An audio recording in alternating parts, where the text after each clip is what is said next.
దేవుని పేరట మీ అందరికీ శుభ శుక్రవారం శుభములు తెలియజేస్తున్నాను.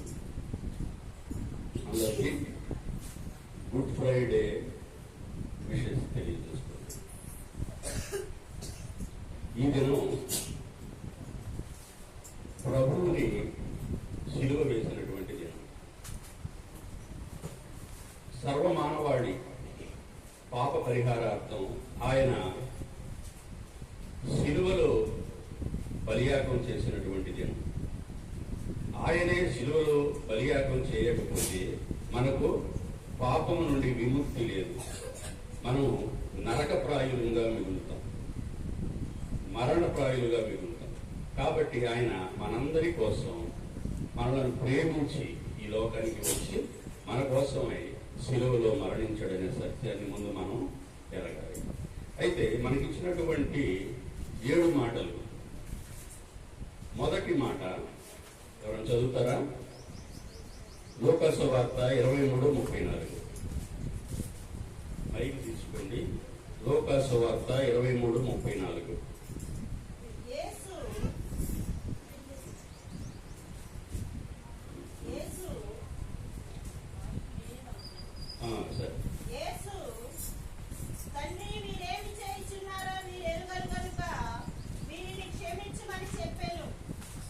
ఇక్కడ యేసు ప్రభు వారు తండ్రి వీరేమి చేయుచున్నారో వీరు ఎరుగరు కనుక వీరిని క్షమించు అన్నాడు.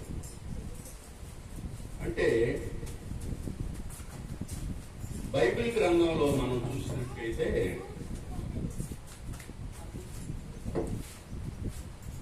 యేసు ప్రభువు మాట్లాడినటువంటి మొట్టమొదటి మాట ఏమిటంటే తల్లిదండ్రులతో మాట్లాడతాడు. నేను నా తండ్రి పనుల మీద ఉండవలనని మీరు ఎరుగరా? లూకా సువార్త 2:49. ఇది ఆయన మాట్లాడినటువంటి మొదటి మాట. అంటే అంతకుముందు ఆయన మాట్లాడలేదా అని మనకి డౌట్ రావచ్చు. ఎందుకంటే ఆయనకి బహుశా 1.5 సంవత్సరమో 1 సంవత్సరంలో నుంచి పిల్లలకు మాటలు వస్తాయి కదా, ప్రారంభం అవుతాయి. మరి ఈయన ఈ సందర్భం యెరూషలేము చర్చిలో జరిగింది, మందిరంలో. అప్పటికి ఈయన వయసు 12 సంవత్సరాలు. యెరూషలేము మందిరానికి తల్లిదండ్రులు ఆయనను తీసుకొని వస్తారు. అక్కడ అర్పణలు చేసి దేవుని ఆరాధించి వారందరూ తిరిగి వెళ్ళిపోతారు. ఈయన మాత్రం కనపడడు. వాళ్ళు చాలా దూరం వెళ్తారు. వెళ్ళిన తర్వాత బిడ్డను చూసుకుంటారు. ఎందుకంటే ఆ రోజుల్లో వయసులు వారీగా జట్లు కట్టుకుంటారు. పెద్దవాళ్ళందరూ ఒక జట్టు, స్త్రీలందరూ ఒక జట్టు, యువకులందరూ ఒక జట్టు కట్టుకొని గుంపులు గుంపులుగా ఆ యాత్రకు వచ్చి తిరిగి వెళుతూ ఉంటారు. కాబట్టి తల్లిదండ్రులు గమనించలా, వాడి వయసు వాళ్ళతో ఉన్నాడేమో, తోడబుట్టిన వాళ్ళు ఉన్నారు వాళ్ళతో ఉన్నాడేమో అనుకున్నారు. అతని గురించి పట్టించుకోవాలి వాళ్ళు. కొంత దూరం వెళ్ళాక అక్కడికి వెళ్ళిన తర్వాత, అంటే ఇది ఒకరోజు ప్రయాణం కాదు, వీళ్ళు నజరేతు నుండి ఇక్కడికి రావడానికి చాలా రోజులు పడుతుంది. యెరూషలేము రావడానికి ఇంకా దూరం నుండి వచ్చేవాళ్ళు ఉంటారు. ఖచ్చితంగా ప్రతి యూదుడు అనేవాడు సంవత్సరంలో ఒకసారి కానీ కనీసం 3 సార్లైనా యెరూషలేము దేవాలయానికి వెళ్ళి దేవుని ఆరాధించి స్తుతించాలనేది వారి యొక్క కట్టడి. కాబట్టి అక్కడికి వెళ్ళి చూస్తారు, కుమారుడు కనపడలా. అందరినీ అడుగుతారు, ఏడి మా అబ్బాయి కనపడ్డా, మా కుమారుడు కనపడ్డా? ఎక్కడా లేడు. వాళ్ళు వెనుతిరిగి మళ్ళీ నడుచుకుంటూ ఇక్కడికి యెరూషలేము మందిరానికి వస్తే, యెరూషలేము మందిరంలో ఈ బాలుడు పెద్దవాళ్లతో, శాస్త్రులతో, పరిచయులతో తర్కిస్తున్నాడు. వేదాలను గురించి, బైబిల్ని గురించి రకరకాల ప్రశ్నలు వేస్తున్నాడు. వాళ్ళు ఆశ్చర్యపోతున్నారు, ఇంత చిన్నపిల్ల వాడికి ఇంత జ్ఞానం ఎక్కడి నుంచి వచ్చింది అని. ఇది దైవ జ్ఞానం. ఎందుకంటే ఆయన దైవ కుమారుడు, దేవుడు అతన్ని ఈ లోకానికి పంపించాడు. కాబట్టి ఆ జ్ఞానంతో ఆయన మాట్లాడుతూ ఉన్నాడు. అప్పుడు అడుగుతారు, అయ్యా ఏంటి నీవు మమ్మల్ని వెంబడించలేదు, ఇక్కడే ఉన్నావు, నీ కోసం మేము వెళ్ళి చాలా కంగారు పడిపోయాము అది అంటే. అప్పుడు ఆయన అన్న మాట ఏమిటంటే, నేను నా తండ్రి పనుల మీద ఉండవల్లని మీరు ఎరుగరా?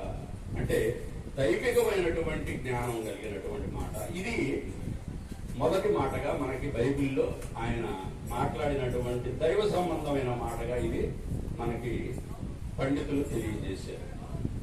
ఆ తరువాత ఆయన తండ్రి పంపిన కార్యాన్ని అంతటినీ నెరవేర్చి ఆ క్రమంలో సిలువ వేయబడ్డాడు. సిలువ పైన ఉన్నప్పుడు మాట్లాడినటువంటి మాటలు చివరి మాటలు. సిలువ పైన ఆయన ఎన్ని మాటలు మాట్లాడాడమ్మా? 7 మాటలు మాట్లాడాడు. అంటే 7 అనేది పరిపూర్ణమైన సంఖ్య. 5 మాటలు మాట్లాడకూడదా, 3 మాటలు మాట్లాడకూడదా అనుకోవచ్చు. కానీ ఏమిటంటే మనం 7కి చాలా ప్రాముఖ్యత ఉంది బైబిల్ గ్రంథంలో. సృష్టి మొత్తాన్ని 6 దినాల్లో చేసి ఆ సృష్టి అంతటిని గురించి ఆయన ఎంతో సంతృప్తి చెంది సంతోషపడి 7వ రోజున ఏం చేశాడు? విశ్రాంతి తీసుకున్నాడు. ఆయన చేసిన పని అంతా ఆయనకు సంతృప్తి కలిగించింది. అందుకని 7వ రోజు ఆయన విశ్రాంతి. అక్కడ 7 సంపూర్ణమైంది. సంపూర్ణమైనటువంటి పరిపూర్ణమైన దినం 7. తరువాత మనం వారానికి ఎన్ని రోజులుగా లెక్క చేసుకుంటున్నాం? 7 దినములు. అలాగే సంగీతం తెలిసిన వాళ్ళకి సప్త స్వరాలు అంటారు. అవి లేనిదే సంగీతం లేదు. ఏమిటి సప్త స్వరాలు? సా రి గ మ ప ద ని. సా కాదు, మళ్ళీ సా మొదట్లో వచ్చింది. 7 స్వరాలు సా రి గ మ ప ద ని. వీటితోనే సంగీతం అంతా ఉంది. నువ్వు ఏ రాగం పాడినా దీంతోనే రావాలి. కాబట్టి 7 అనేది పరిపూర్ణమైన సంఖ్య. ఈ 7 మాటలు ఆయన శిలువపై పలికినట్లుగా మనం చూస్తాం. ఇవి ఆయన చివరిగా మాట్లాడినటువంటి ఈ 7 మాటలు. ఒక మనిషి జీవితకాలం అంతటిలో ఎన్నోసార్లు మాట్లాడతాడు పుట్టిన దగ్గర నుంచి. అవన్నీ మనం వింటాం. బంధువులు కానీ, బిడ్డలు కానీ, ఆయన ప్రేమించేవాడు కానీ అవన్నీ వింటూ ఉంటాం. కానీ ఆయన చివరిగా చనిపోతాడు అనే సమయంలో మాట్లాడే మాట కోసం మనం ఎంతో ఆసక్తిగా ఆయన దగ్గర కూర్చొని వింటుంటాం. అవునా కదా? చివరి మాటలు. పోలీసులు కూడా ఎక్కడైనా ఏమైనా నేరాలు జరిగినప్పుడు, మర్డర్లు జరిగినప్పుడు, ఏమైనా జరిగితే వాళ్ళు చావు బతుకుల మధ్య కొట్టాడుతున్న వాళ్ళ దగ్గరికి వచ్చి అక్కడ వారి దగ్గర నుంచి వాంగ్మూలం తీసుకుంటారు. దాన్ని మరణ వాంగ్మూలం. అదే ఫైనల్. ఆమె ఒళ్ళు కాల్చుకొని చనిపోతుంది. వచ్చి అడుగుతారు, అమ్మా ఎవరు చేశారు ఈ పని?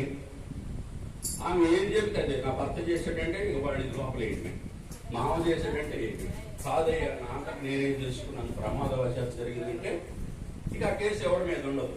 కాబట్టి అది మరణ వాంగ్మూలం. దానికి ఎంతో విలువ ఉన్నది ఆ వాంగ్మూలానికి. అలాంటిదే ఈ ప్రభువు మనకి ఈ 7 మాటలు, 7 సత్యాలను మనకు బయలుపరిచినట్టుగా మనం చూస్తాం. అయితే క్రీస్తు ప్రభువుని శిలువపై ఉంచారు. ఆ సందర్భం ముందుగా ఏం జరిగితే ఆయన శిలువపైకి ఎక్కబడ్డాడు. ప్రభువు ఈ లోకానికి వచ్చి, నేను దేవుని కుమారుణ్ణి, నా రాజ్యం దేవుని రాజ్యం, కాబట్టి నన్ను వెంబడించండి అని చెప్పి సువార్త ప్రకటిస్తున్నాడు. ఇది ఆనాటి యోధా సమాజంలో పరిసయ్యులు కానీ, శాస్త్రులు కానీ, సద్దూకయ్యులు కానీ, యాజకులు కానీ ఇలాంటి వాళ్ళకి చాలా ఇబ్బందిగా ఉంది. ఈయనేమిటి మనకున్న ఆధిపత్యాన్ని పోగొట్టేటట్టున్నాడు, ఈయన దేవుని కుమారుడు అంటున్నాడు, ఈయన ఏదో స్వస్థతలు చేస్తున్నాడు, ఈయన మాటలు రాని వాడికి మాటలలో వచ్చేలాగా చేస్తున్నాడు, కుంటి వాళ్ళని నడిపిస్తున్నాడు, గుడ్డి వారికి చూపునిస్తున్నాడు. ఇవన్నీ చూసి ప్రజలు ఆయన వైపు తిరుగుతున్నారు. ఇది నా దైవ శక్తి, నేను దేవుని కుమారుడు అంటున్నాడు. కాబట్టి ఈయన ఎలాగైనా సరే మనం అడ్డు తొలగించుకోవాలి, ఈయన ఉంటే మనకి మనుగడ లేదు ఈ సమాజం అని చెప్పి ఈ పెద్దలు, ఈ మతాధికారులు వీళ్ళందరూ కలిసి కుట్ర పన్ని ప్రభువుని చంపే ప్రయత్నం చేసి ఎలాగైనా సరే ఈయన్ని పట్టుకొని ఈయన్ని శిక్షకు అప్పచెప్పాలని చెప్పి నిర్ణయించుకున్నారు. ఆ సమయంలో ఈయన ఒలివల తోట దగ్గర ప్రార్థన చేసుకోవడానికి రాత్రిపూట వెళ్ళి శిష్యులను పెట్టుకొని దేవుని, అతనికి తెలుసు ప్రభువుకి ఆయన అప్పగించబడే రోజు ఆసన్నమైంది, కొద్ది క్షణాలలోనే ఆయన అప్పగింపబడిపోతున్నాడు అని తెలుసు. అందుకనే తండ్రి దగ్గరికి వెళ్ళి మొరపెట్టుకున్నాడు. తర్వాత ఈయనను అప్పగించటానికి ఈయన ప్రియ శిష్యుడైనటువంటి ఇస్కరియోతు యూదా ఈయన్ని వాళ్ళకి అమ్మాడు. 30 వెండి నాణేలకు అమ్మి, ఆయన నేను చూపిస్తాను ఎక్కడ ఉన్నాడు, ఆయన పట్టిస్తాను రండి అని చెప్పి వాళ్ళని తీసుకొని వస్తాడు. వచ్చి ఆజ్ఞను పట్టిస్తాడు. ఆ తర్వాత రాత్రిపూట జరుగుతుంది. ఇది తెల్లవారుల యూదా సాంప్రదాయం ప్రకారం రాత్రిపూట ఒక నేరస్తుని కానీ ఎవరిని కూడా అరెస్ట్ చేయకూడదు, వాళ్ళ మీద తీర్పు తీర్చకూడదు. అది పగటిపూటే జరగాలి. అయితే ఈయన్ని అన్యాయంగా ఆయన్ని అరెస్ట్ చేసి ఆయన్ని తీసుకుని మొట్టమొదటిగా ప్రధాన యాజకుని దగ్గరికి, పిలాతు దగ్గరికి, మరల హేరోదు దగ్గరికి తీసుకుని వెళ్ళారు. వాళ్ళు మళ్ళీ ఈయన్ని పిలాతు దగ్గరికి పంపిస్తారు. పిలాతు గవర్నర్ ఆయన దగ్గరికి పంపిస్తారు. ఆయనే ఏది విచారించి ఈయనకి ఏం చేయాలి అనేది నిర్ణయించాలి. అది సమయం. ఆ సమయంలో ఆయన ఏం చేస్తాడంటే, ఈయన నీతిమంతుడని ఆయనకు తెలుసు, ఈయన తప్పు చేయలేదని తెలుసు. కానీ ఈ యూదా పెద్దలు, ఈ పరిసయ్యులు, శాస్త్రులు అందరూ కలిసి అక్కడ ఉన్నటువంటి సామాన్య జనాన్ని అందరినీ రెచ్చగొట్టి ఈయన నేరస్తుడు, ఈయన సిలువేయండి సిలువేయండి అని చెప్పి వాళ్ళని బాగా వాళ్ళ ద్వారా పెద్ద పెద్ద కేకలు వేసేలాగా చేస్తారు. ఈ కేకలకు ఆయన లోబడి సరే ఈయన్ని మీ ఇష్టం వచ్చినట్టు చేసుకోండి, మరి ఏం చేయమంటారు అంటే ఆయన్ని సిలువ వేయండి సిలువ వేయండి సిలువ వేయండి అని చెప్పి కేకలు వేస్తారు. అప్పుడు అయితే యూదుల ఆచారం ప్రకారం ఆ పండుగ సమయంలో ఎవరైనా సరే ఒక శిక్షకు గురైనటువంటి వ్యక్తిని విడుదల చేయాలి అనే ఆచారం ఉంది. అయితే ఆ సంవత్సరం బరబ్బ ఆయనకు ఉరివేయాలి. కానీ వీళ్ళందరూ కలిసి బరబ్బను విడుదల చేయండి, యేసును సిలువ వేయండి అని చెప్పి కేకలు వేసి గోలగోల చేస్తే వాళ్ళ గోలకు వాళ్ళ అల్లరికి ఈ పిలాతు లోనైపోయి ఈయన సిలువకు అప్పగిస్తాడు. వారు యేసును తీసుకొని ఆయనపై సిలువను మోపి ఆయనను గొల్గొతా లేదా కపాల స్థలం లేదంటే కల్వరి ఈ ప్రాంతానికి తీసుకొచ్చి ఆయన్ను సిలువ వేస్తారు. అయితే ఇక్కడ ప్రభు ఏ పరిస్థితుల్లో ఉన్నాడు ఈ మాటలు పలికే సమయంలోనంటే, కల్వరి కొండపైన 3 సిలువలు ఉన్నాయి. 3 సిలువలలో 3 వేలాడుతూ ఉన్నారు. మధ్యలో ప్రభు ఉన్నాడు. ఎడమ ప్రక్కన ఒక దొంగ, అతను కుడి ప్రక్కన మరొక దొంగ ఉన్నారు. అయితే ప్రభు ఎలాంటి నేరం చేయనివాడు, అయినను ఆయనను సిలువ వేశారు. ప్రభువుని సిలువ వేసే ముందుగా ఆయన వీధులలో కొట్టుకుంటూ, కొరడాలతో కొట్టుకుంటూ, పిడిగుద్దులు గుద్దుకుంటూ, నానా విధమైనటువంటి ఆయనను హింసిస్తూ సిలువను భుజాన వేసి కొరడాలతో కొడుతూ ఆయన్ని ఈ కపాల స్థలానికి తీసుకొచ్చి సిలువ వేశారు. సిలువ వేసేటప్పుడు ఈయనకు అరచేతుల్లో 6 అంగుళాల మేకులు, 2 అరచేతుల్లో 6 అంగుళాల మేకులు తెగొట్టారు. 2 కాళ్ళను కలిపి ఒక మేకును తెగొట్టారు. మొత్తం 3 మేకులు తెగొట్టి ఈయనను మధ్యలో వేసి ఆ శివరపడంలో ఈ శివరపడం వేశారు. ఇది సందర్భం. ఇక్కడ ఇలాగా ఉంది పరిస్థితి. అప్పుడు ఈ ప్రభువు మాటలు మాట్లాడుతున్నాడు సిలువలో. మొదటి మాటగా ఏమిటంటే, తండ్రి వీరేమి చేయించున్నారో వీరెరుగురు కనుక వీరిని క్షమించు. ఇక్కడ మనం ఈ వాక్యం అంతటిని క్లుప్తంగా మనం ధ్యానం చేయడానికి 3 భాగాలుగా వాటిని విభజించుకొని మనము మన సౌలభ్యం కోసం మాట్లాడుకుందాం. మొదటిది ఏమిటంటే ఎరుగరు, రెండవది క్షమించు, మూడవది వీరిని. ఈ 3 మాటలు ఉన్నాయి కదా. ఏమి చేయించున్నారో వీరు ఎరుగరు, వీరిని క్షమించు. ఎరుగరు, క్షమించు, వీరిని. ఈ 3 మాటల గురించి ధ్యానం చేద్దాం. ఎరుగరు, ఎరుక అంటే తెలియుట అని అర్థం.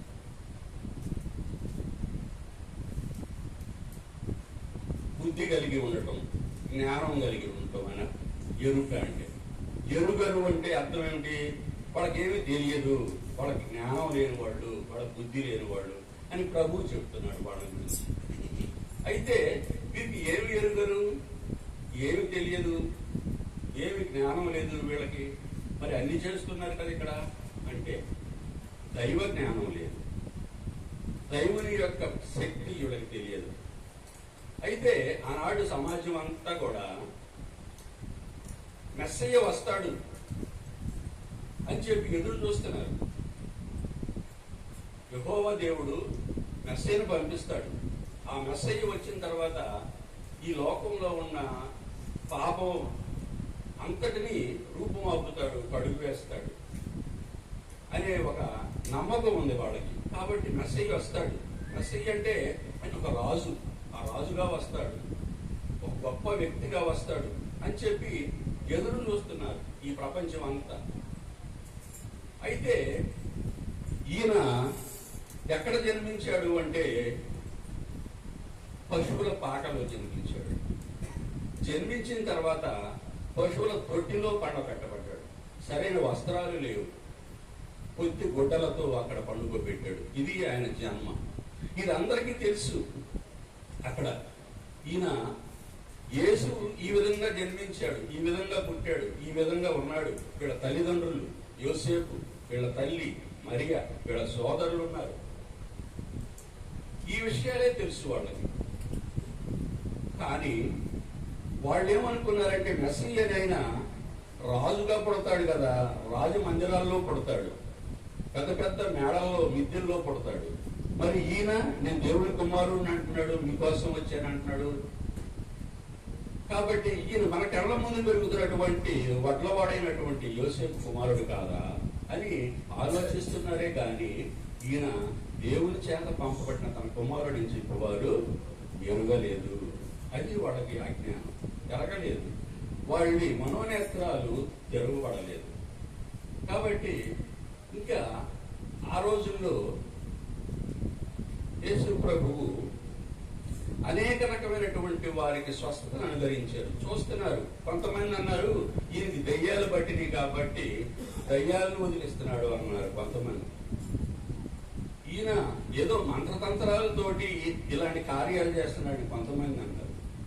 ఈ విధంగా ఆయన దైవ శక్తిని ఎవరు కూడా ఎరగలేదు. సామాన్యమైనటువంటి మానవుడిగానే ఆయన్ని చూశారు. సొంత తోడబుట్టిన వాళ్ళు కూడా ఆయన్ని పక్కన పెట్టారు, ఆయన మీద వ్యతిరేకంగా ప్రచారం చేశారు. కాబట్టి వీళ్ళందరూ కూడా ఆయన దైవ కుమారుడని ఎవరు కూడా ఎరుగలేదు. అయితే ఇక్కడ క్షమించు అనే మాట తర్వాత చెప్తున్నాడు. ఎరగలేదు, ప్రపంచం ఎరగల, ఆయన్ని సర్వమానవాడికి ఎరగల. ఆయన చేస్తున్న కార్యాలను బట్టి కూడా ఆయన ఎవరో తెలియదు. ఆయన చెప్పుకున్నాడు, నేను తండ్రి వద్ద నుంచి వచ్చాను, నేను దైవ కుమారుణ్ణి, ఆయన నా తండ్రి అని చెప్పి ఆయన తండ్రి పేరట ఎన్నో కార్యక్రమాలు చేశాడు. కానీ అవన్నీ కూడా వాడు నమ్మలేదు. మన కళ్ళ ముందే కదా ఈయన యోసేపు కుమారుడు, వడ్లవారి కుమారుడు, ఆ తండ్రితో సహకారంతో ఉండి పనులు చేసుకుంటూ ఉండేవాడు కదా. వాడు పలానా వాడు, వాళ్ళ తమ్ముళ్ళు కదా, వాళ్ళ తల్లి మరియ కదా. మరి ఈయన దైవ కుమారుడు అంటాడేంటి? మన లేఖనాల ప్రకారం దైవ కుమారుడు రాజుగా పుడతాడు, ప్రభువుగా పుడతాడు. ఆయన మేడల్లోనూ లేక రాజా మందిరాల్లో పుడతాడు కదా. హేరోదు కూడా అదే అనుకున్నాడు, అక్కడ పుట్టాడు. జ్ఞానులు కూడా మొట్టమొదటి హేరోదు దగ్గరకే వచ్చాడు. ఒక గొప్ప వ్యక్తి పుట్టాడంటే రాజమందిరంలోనే పుడతాడు కదా అనే ఉద్దేశంతో ఎవరు కూడా ఈయన దైవ కుమారుడు అనేది ఎరగలేకుండా ఉన్నారు ఆ సమాజం. అయితే క్షమించు అనే మాట తర్వాత అంటున్నాడు. వీళ్ళందరూ ఎరగలేదయ్యా, అందుకనే వీళ్ళని క్షమించు తండ్రి అని చెప్పి తండ్రికి మాట పెట్టుకున్నాడు. ఇది ఆయన గురించి చెప్పుకోలే. అన్ని కష్టాల్లో ఉండి, అన్ని బాధల్లో ఉండి, శరీరంలో ఉన్న రక్తం అంతా కారిపోతూ ఆ పరిస్థితుల్లో కూడా ఆయన తన గురించి చెప్పుకోలేదు తండ్రికి. తండ్రి, వీరేమి చేయించున్నారో వీరెరుగరు, వీరిని క్షమించు, మానవాడిని క్షమించమని అని చెప్పి తండ్రికి విజ్ఞాపన చేస్తున్నాడు. మన పాపులమైనటువంటి మనల గురించి ఆయన తండ్రికి విజ్ఞాపన చేస్తున్నాడు, వీరిని క్షమించు ప్రభువా అని. క్షమించుట అంటే ఏంటమ్మా? వాడు చేసిన తప్పులన్నింటినీ మన్నించయ్యా. అవి వాళ్ళ మీద ఏ రకమైనటువంటి శాపం రాకూడదు, ఏ రకమైన శిక్ష వాళ్ళకి రాకూడదు. వాళ్ళని క్షమించయ్యా. మనం ఊరుకుంటామా? మనకి ఎవరైనా చిన్న ఇది చేసినా కొంచెం ఊరుకోం. అసలు క్షమించే తత్వం మనకి లేదు. క్షమించాలి అని అంటే ప్రేమ అనేది ఉండాలి. ప్రేమ లేకపోతే క్షమ అనేది మనిషిలో ఉండదు. కాబట్టి యేసు ప్రభువు ప్రేమామయుడు. ఆయన తండ్రి అయినటువంటి దేవుడు ఈ సర్వమానవాడి పాపంలో ఉండి మరణించిపోతూ అంతరించిపోతూ ఉన్న సమయంలో ఈ మానవుల్ని ప్రేమించి తన కుమారుడైనటువంటి యేసు ప్రభువును ఈ లోకానికి బలి పశువుగా బలియాగం చేసి మనందరినీ రక్షించడానికి పంపించాడు. చూడండి ఎంత ప్రేమ తండ్రికి. తన ఏకైక కుమారుడైన క్రీస్తుని ఈ లోకానికి పంపించాడు. అది ప్రేమ. ఆ ప్రేమలో నుంచి వచ్చిందే క్షమాపణ. ప్రేమ లేదే క్షమాపణ అనేది లేదు. కాబట్టి మనం ప్రేమ కలిగి ఉండాలి. మన ఇరుగు పొరుగు వారితో ప్రేమ కలిగి ఉండాలి. అప్పుడే మనం క్షమించగలుగుతాం. మన ఇరుగు పొరుగు వారిని, మన స్నేహితులను, మన కుటుంబంలోని వారిని, అన్నదమ్ములు, వీళ్ళెవరిని కూడా క్షమించకుండా మనకు క్షమాపణ కావాలని చెప్పి ఆ ప్రభువుని ఎలా వేడుకుంటాం? అది ఎలా జరుగుతుంది? కాబట్టి ముందు మనము మన పరిసరాల్లో మన వంతుగా మనం క్షమించే గుణం కలిగి ఉంటే అప్పుడు మనం చేసినటువంటి తప్పులు, పాపాలు ఆ దేవుడు క్షమిస్తాడు. ఇవన్నీ కావాలంటే మనకి ప్రేమ కావాలి. ప్రేమ లేనిదే ఏదీ చేయలేము. కాబట్టి యేసయ్య ముందక పాట పాడారు మన పిల్లలు, చక్కని పాట. నోరు తెరువలేదా ఏ ప్రేమ, బదులు పలుకలేదా ఏ ప్రేమ, ఇది ఎవరి కోసమో ఈ జనుల కోసమే, ఈ జగతి కోసం. చూడండి, ఇంత జరుగుతున్నా కూడా ఆయన నోరు తెలిసి ఒక్క మాట లేదు వాడని. ఆయన శక్తి కలిగిన వాడు. ఆయన ఏది చేయాలనుకుంటే అది చేయగలిగినటువంటి సమర్థుడు, దైవజనుడు, దైవపుత్రుడు. ఆయనకి తండ్రిని వేడుకొని ప్రభువా వీళ్ళందరినీ ఒకసారి నాశనం చేయకుంటే చేయగలడు. కానీ ఆయన ఉద్దేశం అది కాదు. ఆయన ప్రేమ కలిగినవాడు. ప్రేమతోనే జయించాలి ఈ మానవుని అని చెప్పి ఈ మానవాడి కోసం ఆయన అయ్యా వీరిని